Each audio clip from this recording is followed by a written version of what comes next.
The British royal family is a complex, ancient ecosystem surviving for over 1,000 years. Its rules are mostly unspoken, passed down through generations. Newcomers must adapt or struggle. History proves this, from Wallis Simpson to Diana. The glare of public life is intense, the weight of tradition heavy. Every action is watched, every word analysed. The monarchy demands survival skills, navigating social structures, understanding hierarchy, and putting the institution above the individual. Stability and continuity matter more than personal expression. The media is a constant predator searching for weakness. For outsiders, it can feel like a gilded cage, beautiful but restrictive. The public expects flawless representatives, dignified and discreet. Every outfit, gesture and unguarded moment is scrutinized by millions. Privilege comes at a personal cost, blending into the background, becoming part of the monarchy's tapestry. For those used to independence, this transition is harsh. In the royal world, the narrative is already written. The brand is the crown. Challenging this order risks being seen as disruptive. The system resists change, surviving by maintaining tradition and structure. Attempts to introduce new ways are met with caution, sometimes powerful resistance. The individual must yield to the institution. The monarchy's survival depends on this delicate balance. For new royals, the challenge is clear: adapt or be overwhelmed. The rules are ancient, but the struggle is always new. This is the world every new royal must face. At the centre of the royal ecosystem stood Queen Elizabeth II, the unwavering heart of the monarchy. Her position was absolute. The monarch always comes first. This was not ego, but the foundation of the institution. The Queen embodied the crown. Her needs and duties took precedence. Even her sister, Princess Margaret, had to walk behind and bow to her. Margaret's frustration was real, but she understood the system's need for stability. The Queen was the anchor in a changing world. This hierarchy dictated every aspect of royal life: who entered a room, who spoke, who sat where. Duty was the price of privilege. The Queen expected the same from her family. There was no room for co-stars. She was the captain.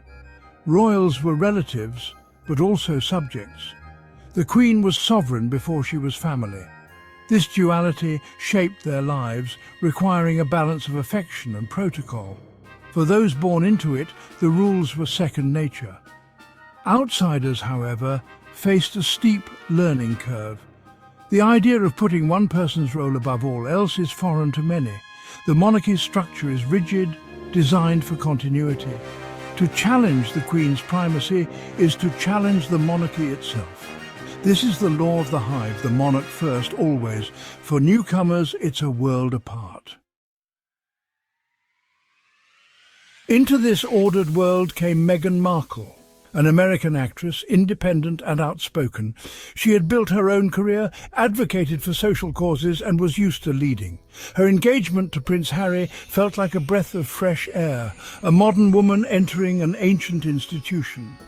Meghan was a star in her own right, not accustomed to playing a supporting role.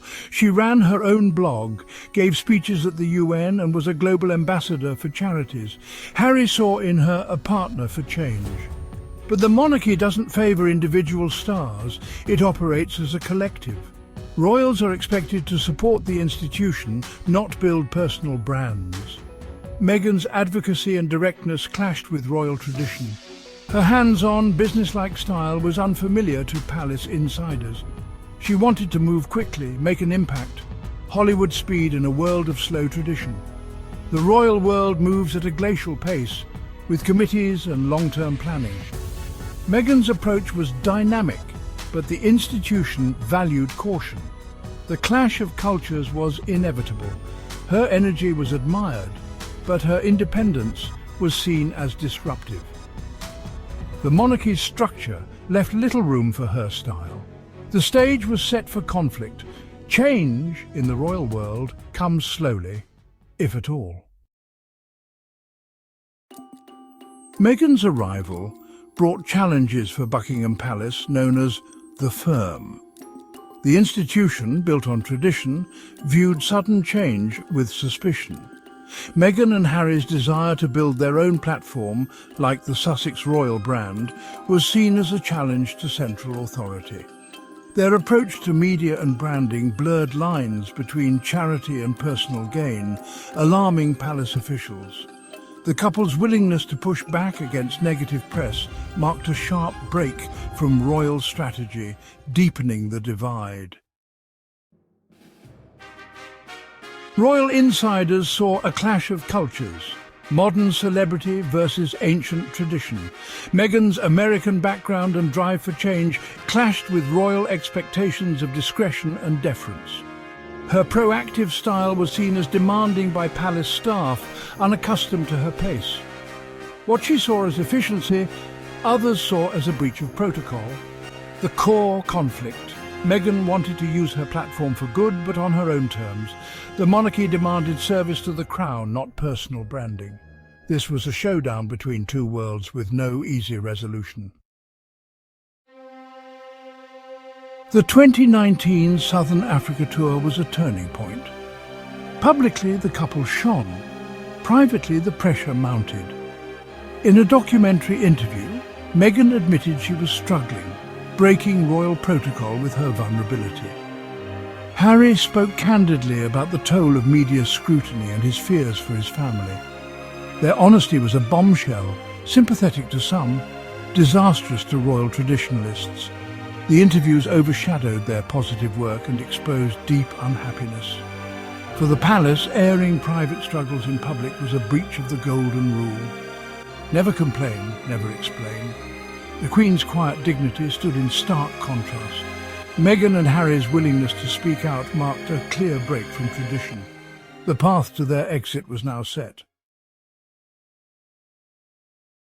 The tour revealed Meghan and Harry's deep unhappiness and sense of isolation. They felt trapped by rules that no longer protected them. Meghan, once a vocal advocate, felt silenced.